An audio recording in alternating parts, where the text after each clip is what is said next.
একজন মানুষ যিনি আগে একজন টপ ফেমাস ক্রিকেট প্লেয়ার ছিলেন, এখন তিনি প্রধানমন্ত্রী হয়েছিলেন। তার নাম কি? যদিও এখন তিনি প্রধানমন্ত্রী আর নেই। উনি একটা কথা প্রায় বলতেন যে ইনসান কি পেহচান উসকি ख्वाब से होता है, कामयाब वो नहीं होता जिसका बाप कामयाब होता है, कामयाब वो नहीं होता जिसका घर अच्छा होता है, कामयाब वो होता है जो सपना बड़ा देखता है और उसके बाद हार कभी नहीं मानता। ঠিক কি না বলেন? আজ থেকে স্বপ্ন হবে বড়।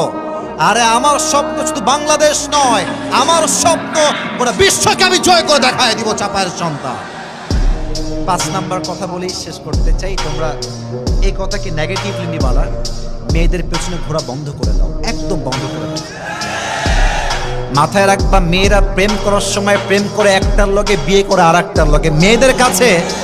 মেয়েদের কাছে ভালোবাসার চাইতে ব্যাটার অপশনের দাম বেশি যুবক ভাই।